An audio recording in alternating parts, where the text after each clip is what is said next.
Professora Rita Fernandes, bom dia. Agora é o nosso tempo e o nosso tempo vai começar justamente no campanário. Diga-me que memórias é que guarda dessa terra no Atlântico? Bom dia. Efetivamente isto tudo começa no campanário. Eu sou madeirense, portanto nasci na Madeira e cresci no Campanário, que é uma freguesia do concelho da Ribeira Brava. E esta aventura, que acaba aqui no Politécnico, começa aos 18 anos, quando vim para o ensino superior e para o curso de fisioterapia. Mas já lá vamos, porque já lá vamos. Preferia que primeiro recuássemos um pouco em relação ao campanário e, no fundo, nos contasse quais são as memórias e aquilo que é o sentimento de nascer numa ilha. Há esse estado de consciência? Completamente. Eu estou cá há 18 anos, mas eu sou muito madeirense. Portanto, eu sinto muito madeirense e tenho uma ligação grande em termos de visitas à ilha, são frequentes dentro daquilo que é o possível, dos vários compromissos profissionais e familiares. Portanto, eu sinto muito ligada àquilo que é o crescer numa ilha, portanto, com esta noção de que estamos rodeados de mar, que para sairmos dali temos que fazê-lo de avião, não é? Portanto, isso às vezes é limitativo, nem sempre, às vezes não surgem oportunidades precisamente porque estamos numa ilha, mas por outro lado tem coisas muito boas em termos do crescimento pessoal, em termos dos valores, em termos da aproximação das pessoas, do sentido de comunidade, e eu acho que isso foram coisas muito importantes para mim e continuam a ser. Portanto, quando eu penso no Campanário, quando eu penso na Madeira, é um sentido de pertença e de impacto grande em termos daquilo que são os meus valores pessoais e de memórias muito felizes da minha infância e da minha adolescência. E essas memórias felizes podem traduzir-se em quê? Olha, vão desde a escola primária, que era ali perto de casa, depois, portanto, a progressão para os níveis a seguir, em termos de escola, por brincar na rua, por ter uma rua cheia de amigos em que se corria o dia todo depois da escola, por ter sido também a altura em que comecei a praticar desporto, que é uma coisa muito importante na minha vida, atualmente também. Portanto, o desporto todo depois da escola, o haver tempo para fazer tudo, que é uma coisa que hoje em dia às vezes é difícil, andamos sempre nesta correria e vemos isso até nas crianças mais novas e se eu recuar, não é? Portanto, se eu recuar à minha infância, havia tempo para tudo, havia tempo para ir à escola, para chegar a casa, fazer os trabalhos e brincar a tarde toda na rua, que é uma coisa extraordinária. Portanto, estas memórias são coisas muito vivas. À medida que foi crescendo, foi tomando também a noção de que em algum dia teria que fazer uma formação. Quando é que se tornou evidente esse chamamento para uma formação, por exemplo, ao nível do ensino superior? Quem cresce numa ilha e tem expectativas de progredir nos seus estudos tem esta noção de que está limitado às opções académicas, neste caso a Universidade da Madeira, e estando eu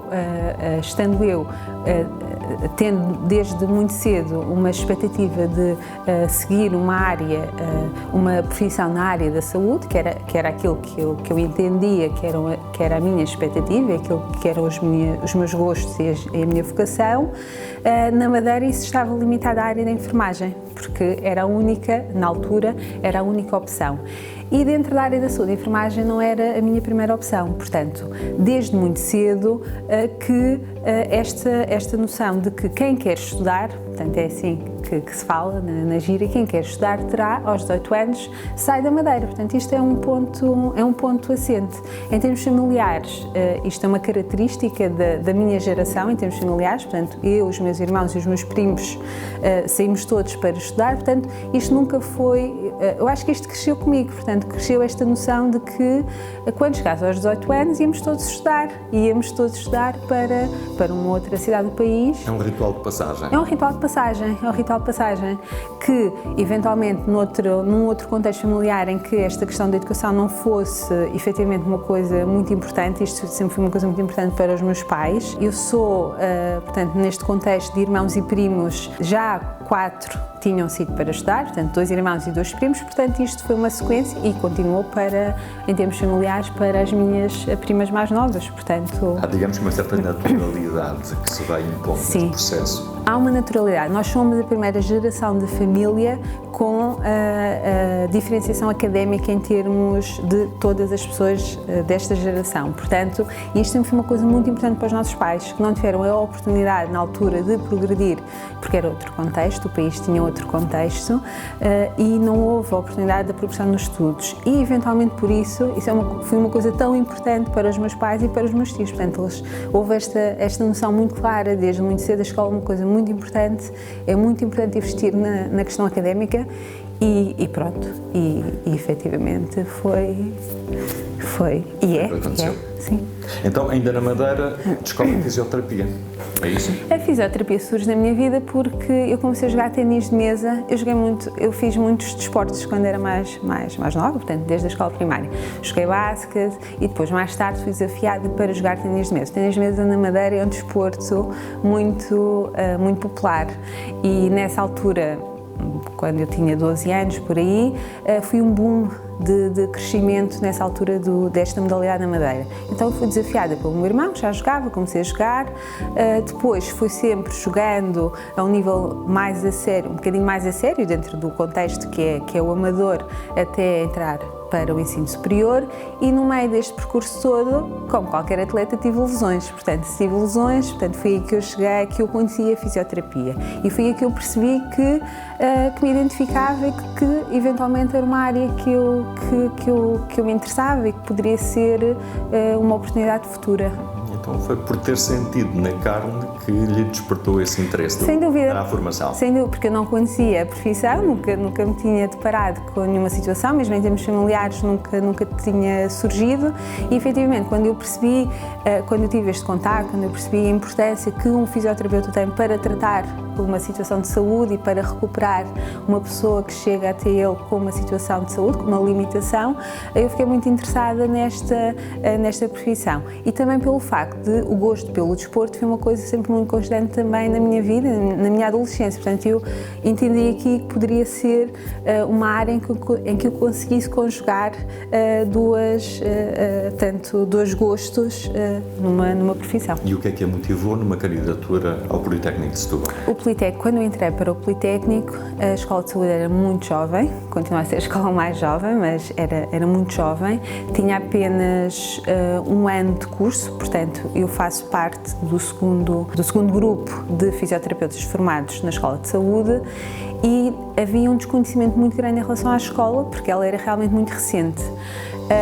Dentro das escolas públicas era uma das opções de escola pública para estudar, portanto esse foi um dos critérios, ser escola pública, e porque apesar de ser uma escola apenas com ano de existência, na altura falei com algumas pessoas que estavam a frequentar cursos de fisioterapia e que me falaram que a escola era recente, mas que o corpo docente era um corpo docente já muito experiente porque vinha de uma outra escola numa grande parte e que tinha portanto, já um grande impacto em termos formativos e daí a escolha por Setúbal.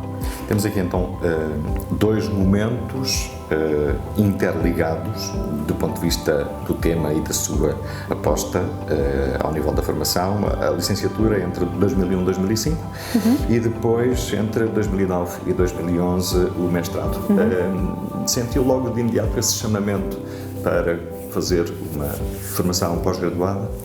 Não senti logo. Eu terminei a licenciatura em 2005 e eu comecei a dar aulas 2 dias depois de ter terminado a licenciatura. Não comecei a dar aulas, mas comecei a trabalhar na escola como assistente, na altura, passado 2, 3 dias, portanto, quando finalizei.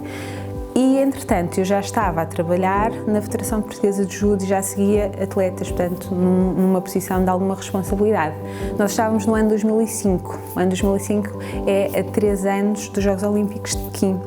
E então, a quantidade de coisas que sucederam e a necessidade de trabalhar a vários níveis Primeiro porque começar a aulas é uma coisa muito difícil, quando se tem 22 anos, não é fácil, portanto é preciso toda uma preparação e todo um investimento, e ser fisioterapeuta, neste caso responsável por uma seleção nacional, também não é muito fácil, com um ano de prática clínica. Foram dois grandes desafios. Dois grandes desafios ao mesmo tempo, que não me permitiram todo pensar numa formação pós-graduada, em comprometer-me com a formação pós-graduada nessa altura. Portanto, não teve a ver com não querer fazer, ou teve a ver com uma questão de circunstância e de eu ter necessidade de, durante aqueles 4 anos, portanto até o início de 2009, de responder a um conjunto de desafios que surgiram e que implicaram um grande investimento da minha parte, em termos de dedicação, e depois então quando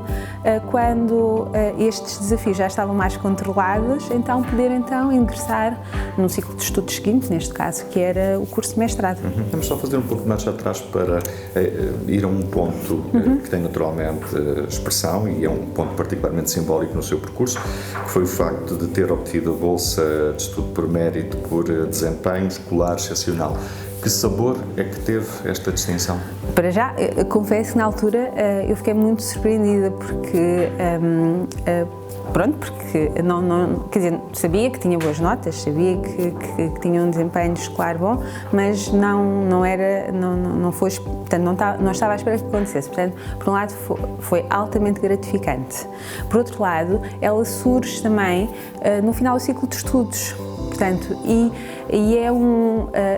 eu acho que é um aspecto muito importante no sentido em que fez olhar para trás, portanto, faz refletir tudo aquilo que foi a dedicação ao longo de 4 anos em relação ao ciclo de estudos e permeia aquilo que foi o esforço dos 4 anos. Portanto, na altura eu senti exatamente como o premiar do esforço e da dedicação que eu tive durante o meu curso. Portanto, fiquei muito contente e foi uma honra muito grande ter recebido aquele prémio, aquela distinção. E depois, 3 aspectos que são particularmente importantes também. Já fez referência ao facto de ter colaborado com a seleção de judo, a colaboração que foi iniciada em 2004. E depois existem 2 marcos significativos também, em 2008 ter acompanhado o Comitê Olímpico para os Jogos de Pequim e depois em 2016 para os Jogos Olímpicos no Rio. O que é que diferenciou estes 2 últimos episódios, apesar do contexto ser idêntico? Eu também fui aos de Londres, fui aos 3 Jogos.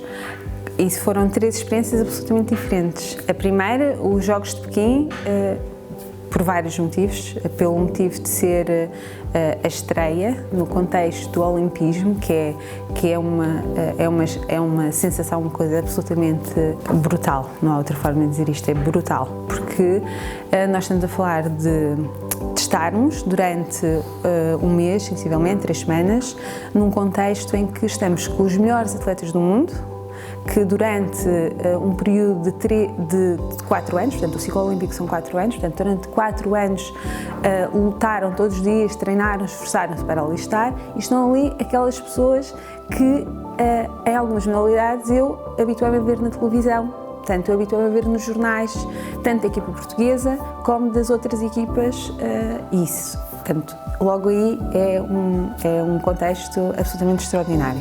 Depois, os Jogos têm uma componente social muito importante, porque integram uma grande quantidade de voluntários que trabalham a esse título nos Jogos Olímpicos, no decorrer dos Jogos Olímpicos, e tem uma noção de solidariedade também muito grande. Porquê? Porque há o contexto competitivo, toda a gente vai para ganhar medalhas, sem dúvida, mas há o contexto de países muito pouco conhecidos, alguns deles eu nem conhecia os nomes, portanto países que nós não conhecemos, não fazem parte do nosso dia-a-dia em termos de comunicação social, etc., e que estão ali representados com 2 atletas.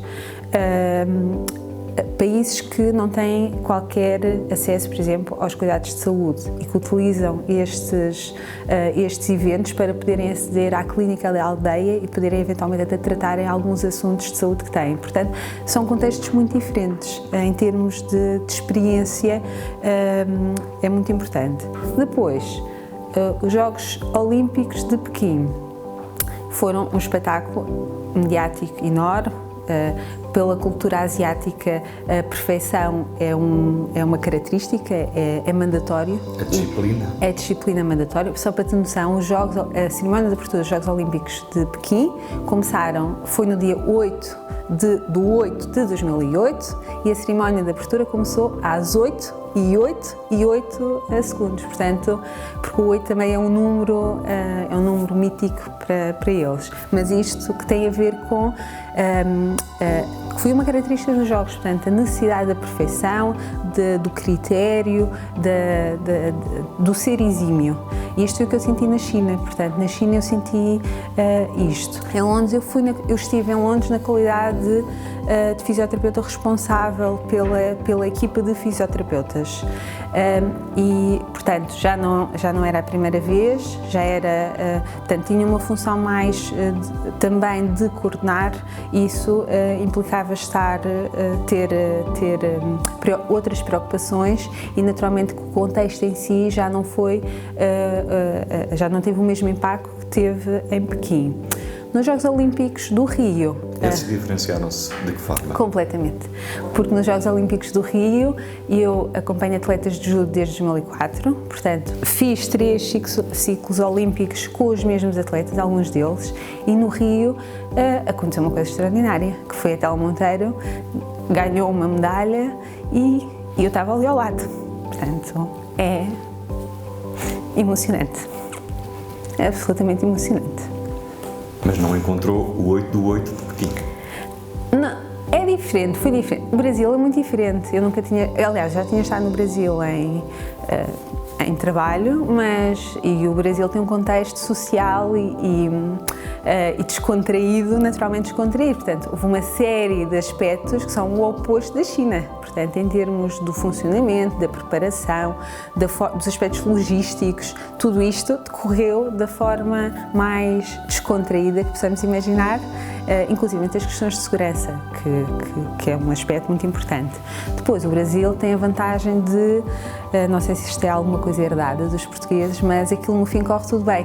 Portanto, no fim corre tudo bem, a cidade é lindíssima, o Rio de Janeiro é lindíssimo, portanto, e aquilo que à partida poderia não estar preparado para ser um evento magnífico e no final correr tudo bem, isso acabou por acontecer naturalmente, sendo um contexto absolutamente diferente do contexto, neste caso, de Pequim, do contexto asiático.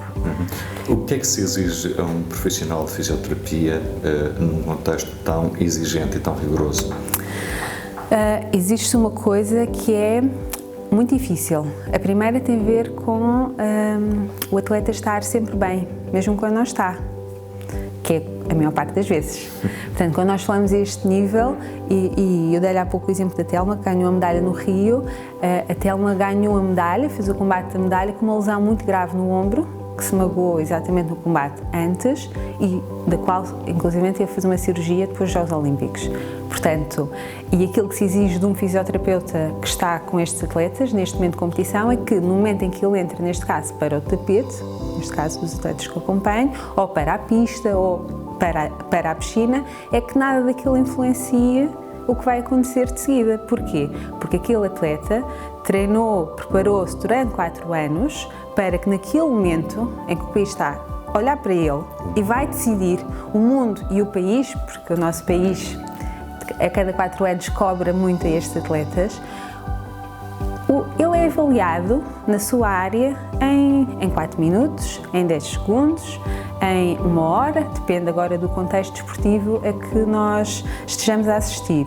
E isso é uma coisa muito difícil para o atleta e para toda a equipa que o acompanha. Difícil no sentido de exige um grande profissionalismo, exige uma grande competência, exige uma grande dedicação e, acima de tudo, exige que uma coisa muito importante e que foi, eventualmente, a primeira coisa que eu me apercebi quando comecei a trabalhar com atletas, que é, não interessa nada o que cada um faz se não estiver a ser feito com o objetivo daquilo que é o objetivo do atleta. Ou seja, se aquilo que é a minha parte, que é que fisicamente aquele atleta esteja em condições de competir, mas se eu não o faço de forma que ele consiga cumprir o seu objetivo, seja correr sem limitações, nadar sem limitações, fazer um combate de judo sem limitações, então o meu trabalho é absolutamente desnecessário, não está a ser bem executado.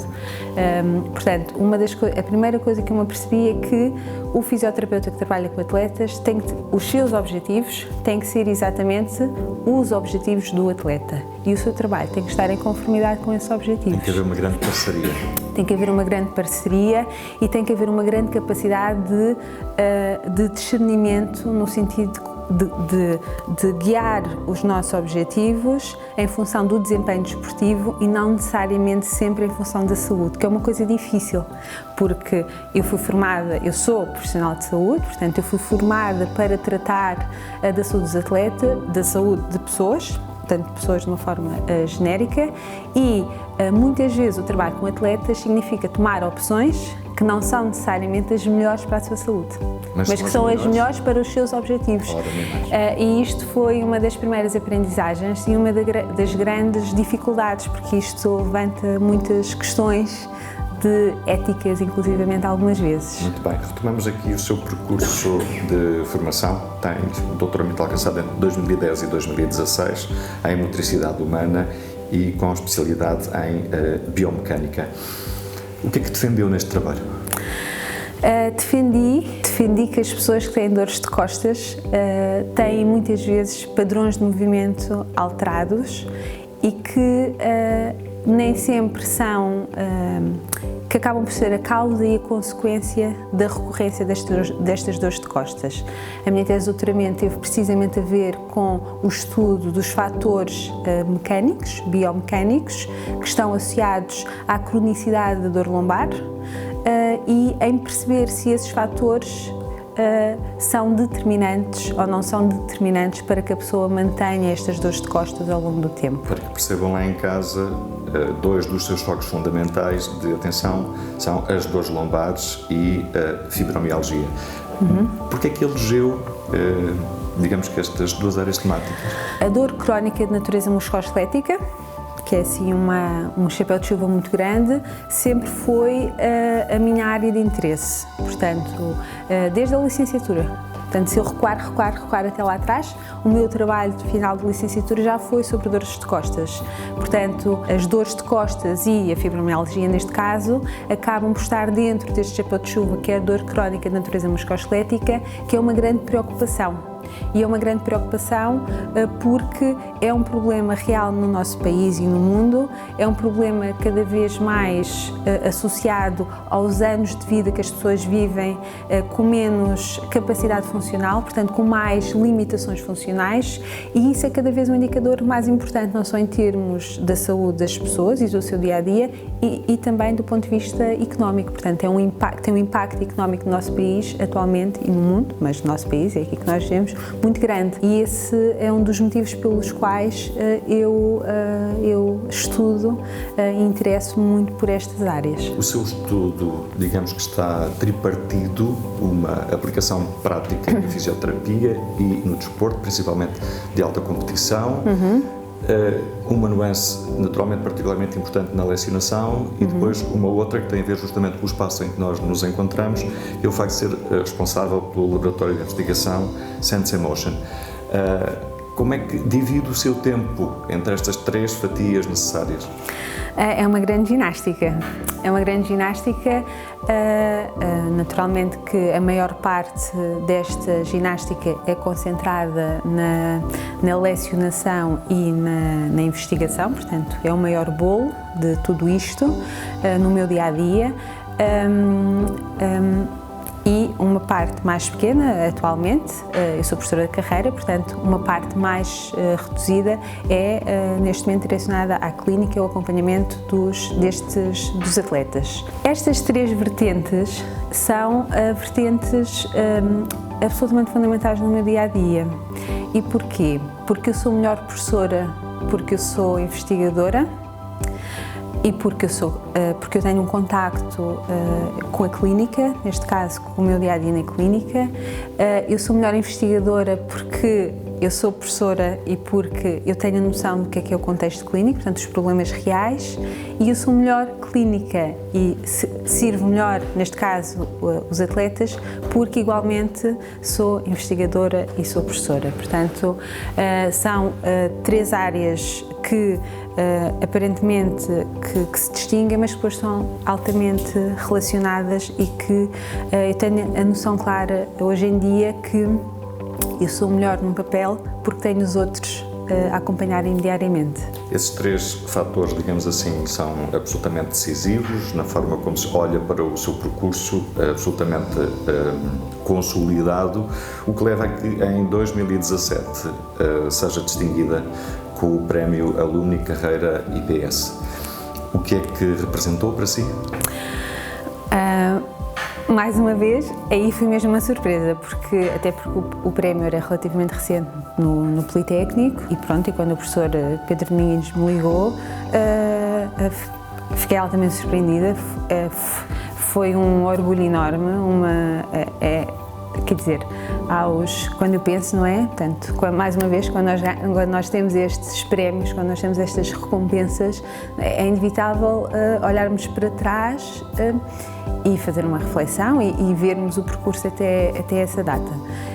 E é altamente satisfatório, é um orgulho enorme sentir que o contexto onde eu estou, onde eu cresci profissionalmente, onde eu me afirmei profissionalmente, que me deu as condições para o fazer, que é uma coisa muito importante no meu percurso, porque eu só consigo fazer porque efetivamente eu sinto que em termos de escola, em termos de presidência, eu tenho as condições para o fazer. Isso é pautado em vários momentos do meu percurso, que me reconhece pela consequência de todo este trabalho e também de todo este apoio que eu tenho recebido ao longo dos anos. Portanto, acho que não haveria melhor forma de, aos 34 anos, nessa altura, que eu lembro de ter pensado isto, ter recebido este prémio de reconhecimento da instituição na qual eu estou.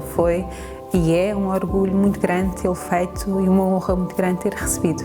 Faltam mais 2 reconhecimentos até ao fim da nossa conversa e um deles passa pelo facto de haver uma relação, digamos que particular com os seus estudantes, ao ponto de ser frequentemente convidada para ser madrinha quando chega o momento da queima das fitas. Qual é o significado que tem para si? Muito grande, muito grande. Eu lembro-me, a última vez que eu fui madrinha foi em 2016, eu estava a concluir o meu doutoramento, fui aqui, neste sítio onde nós estamos, eu estava a dar uma aula ao primeiro ano e os alunos do 4º ano bateram-me à porta e pediram para falar comigo e eu estava a meio de uma aula e olhei assim para eles, mas pensei, bem, é uma urgência, é qualquer coisa, portanto, e então eles entraram todos. E foi um momento muito bonito, o convite que eles me fizeram. E no meio disto tudo, portanto, eu estava para esta altura umas 3 semanas de entregar a minha tese de doutoramento, como deve calcular, um período complicado em termos de trabalho. Portanto, no meio disto tudo, caem-me fitas em cima da mesa para assinar e eu lembro-me de estar entre capítulos de escrita de doutoramento e escrita de fitas. E um colega ter entrado no gabinete e disse-me assim, mas como é que tu tens tempo de estar a escrever as fitas com tanta coisa que está a acontecer neste momento? E eu lembro perfeitamente da resposta, que é, no dia em que eu deixar de conseguir ter tempo para escrever as fitas ou para abrir a porta quando um aluno bater à porta, então é porque alguma coisa está invertida no meio de tudo isto. Os meus alunos são extraordinariamente importantes no meu dia-a-dia e naquilo que tem sido o meu crescimento profissional. Agora, sobre si, dizem coisas como é uma pessoa comprometida, focada, de caráter, amiga, respeitadora, bem disposta e muito positiva. Revê-se? São pessoas muito simpáticas, não sei com quem é que falaram, mas são pessoas muito simpáticas. Revés-me alguns desses adjetivos. A maior parte dos dias tento ser bem disposta. Quando não sou bem disposta, por circunstâncias várias, sem dúvida, que é uma coisa que me afeta bastante, sou altamente focada. Isso é verdade, sou altamente focada, é uma das minhas principais características. Em relação às outras palavras, quer dizer, acho que me revejo em algumas delas, sim, mas acho que acima de tudo são palavras muito simpáticas e pronto, deixo-me um agradecimento nessas palavras, mas sim, se calhar todas essas características, em termos de dia-a-dia, aquilo em que me revejo mais é positividade e é eventualmente o foco e a determinação em relação àquilo que é, tanto só os objetivos e que é aquilo que acontece no nosso dia-a-dia. Professora Rita Fernandes, foi um gosto conversar consigo. Muito obrigado pelo seu tempo. Muito obrigada. Felicidades. Muito obrigada.